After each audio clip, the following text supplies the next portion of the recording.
আপনার মনোরাজ্যের সমস্ত কথা যাকে ভেঙে চুরে নির্দ্বিধায় বলতে পারবেন তাকে বলে বন্ধু। আর এই বন্ধুত্বের মধ্যে কোনো বয়সের বেড়াজাল থাকে না, থাকে আস্থা, থাকে বিশ্বাস।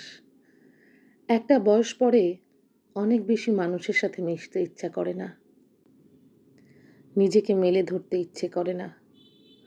কে কি ভাবলো, কে কি নিয়ে চিন্তা করলো, এগুলো নিয়েও আর কিছু যায় আসে না। তখন শুধু বন্ধুত্বই ভরসা। আপনি যার জন্য বেশি করবেন সেই আপনাকেই পরক্ষণে দোষারোপ করবে। এখানে না থাকে বিচারক, না থাকে উকিল, না থাকে কাঠগড়া, থাকে শুধু স্নিগ্ধ বন্ধুত্ব। আসলে কি ভালো থাকতে অনেক বেশি মানুষের প্রয়োজন হয়? অল্প কিছু ভালো বন্ধুই যথেষ্ট।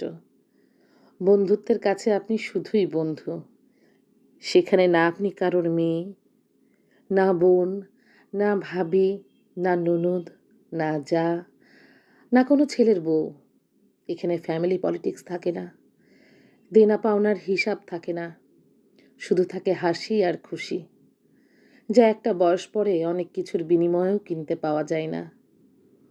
জীবনে অনেক কিছুর অপ্রাপ্তি ঘটবে, হতাশা থাকবে, মন খারাপের ঝুড়ি ভর্তি কথা থাকবে, তবুও তা বন্ধুত্বের লাগামহীন কথাবার্তার পুষ্প বৃষ্টিকে ছাপিয়ে যেতে পারবে না। আপনার জীবনে অনেকে আসবে, যাবে, তাদের সাথে আপনার কথার মালা গাঁথা হবে, তবে সে মালায় কাঁটাও থাকতে পারে। এখানে বন্ধুত্ব টনিকের মতো কাজ করে। তাই যার আছে বন্ধু, তার কাছেই আছে বিশ্বকে রঙিন করে দেখবার মন। কারণ মেঘপিয়নের ব্যাগের ভিতরে মন খারাপের দিস্তাকে বন্ধুরাই রঙিন ঘুড়ি বানিয়ে অনন্ত আকাশে উড়িয়ে দেয়।